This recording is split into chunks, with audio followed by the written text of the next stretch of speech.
အောင်ရင်လင်းကအိမ်အကူနဲ့နောက်မင်းလင်းနဲ့အပေါ်မှာပြတ်သားတဲ့စကားတစ်ခုပြောလိုက်တဲ့ကျွန်းလင်းမင်္ဂလာပါပရိသတ်ကြီးတို့ရဲ့အောင်ရင်လင်းကတော့အိမ်ကူမလေးနဲ့တက်တိတ်ပုံတစ်နှစ်ခွဲကိစ္စမှာတော့သူ့ရဲ့အမြင်ကိုပြောလာတာကတော့မော်ဒယ်ဖခင်ကြီးကျွန်းလင်းပါ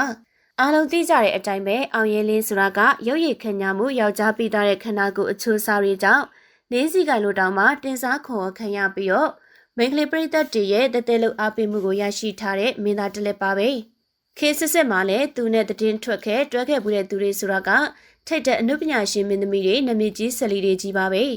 မကြသေးခင်အချိန်ထိလည်းမန္တလေးမြို့ကအလွန်ချမ်းသာကြွယ်ဝတဲ့ဟိုတယ်ပိုင်ရှင်အမျိုးသမီးကြီးတူနဲ့ချစ်သူတွေဖြစ်နေကြတာဆိုတာကိုတော့အားလုံးကသိရှိပြီးပဲဖြစ်ပါတယ်ဒါပေမဲ့ဘယ်သူမှထင်မှတ်မထားတဲ့အချိန်မှာပဲအောင်ရင်လင်းတယောက်တထင်းမကြီးကိုကြော်ပြီးတော့သူ့ရဲ့အိမ်မှာအလုံးလုံးနေတဲ့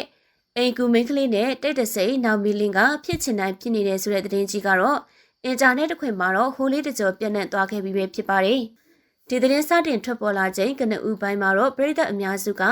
အထူးသဖြင့်သူ့အားပေးတဲ့အမျိုးသမီးပြည်သက်တွေကတော့ဒီသတင်းကိုလုံးဝလက်မခံနိုင်ခဲ့ကြပါဘူးနိုင်ငံကျော်အစ်စ်တန်းရှိတဲ့မင်းသားတယောက်ကအစားရရပြေးစုံတဲ့ဟိုတယ်ပိုင်ရှင်တထေးမကိုပလစ်ပြီးတော့အိမ်ပေါ်မလေးကိုရွေးချယ်တဲ့ဆိုတာကရုပ်တိမတတ်ဘူးလို့ထင်မြင်ခဲ့ကြတာပါဒါဟာမနာလိုသူတွေကတမင်တက်တက်ကိုနမည်ဖြစ်တာဖြစ်မယ်လို့ကာဝယ်ပေးခဲ့ကြတာပဲဖြစ်ပါတယ်ဒါပေမဲ့ဒီလိုဝေဖန်ညှင်းခုန်နေကြချိန်မှာပဲအောင်ရင်လေးရဲ့ချစ်သူဟောင်းတထေးမကြီးကိုယ်တိုင်ကလူမှုကွန်ရက်ကွန်မန့်တွေကနေတဆင့်ဝင်ရောက်လာခဲ့ပြီးတော့ဒီကိစ္စကကောလာဟာလာမဟုတ်ပဲအမှန်တကယ်ဖြစ်ကြောင်းကိုအတည်ပြုပေးလိုက်တဲ့အခါမှာတော့ပြည်သက်တွေအားလုံးကပါဇက်အဟောင်းသားနဲ့အံ့ဩမင်းသက်သွားခဲ့ရတာပဲဖြစ်ပါတယ်ရှင်ဒီလိုအခြေအနေမှာတော့ပြည်သက်တွေရဲ့ဝေဖန်မှုတွေက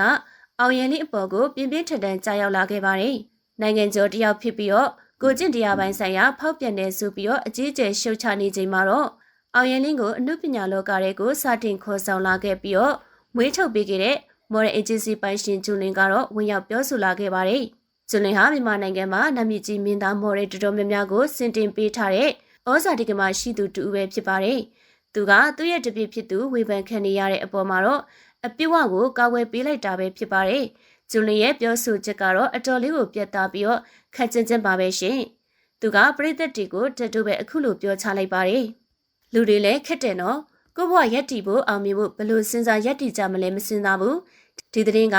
မသိဘူးပြောလိုက်ကြတာ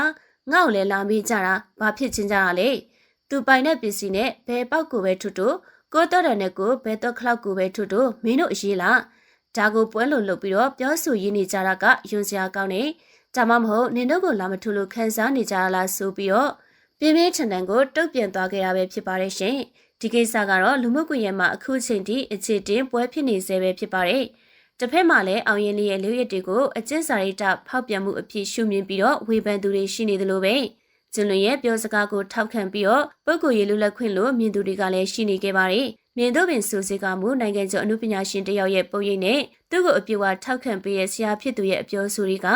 ပြည်သက်တွေကြားမှာတော့အချိန်တိုင်းတာတစ်ခုအထိကိုကြရရက်နေအောင်မှာတော့အသေးချပါပဲပြည်သက်တို့ကရောအောင်ရင်လင်းနဲ့အိမ်ကူကိစ္စကိုဘယ်လိုရှုမြင်ကြပါသလဲရှင်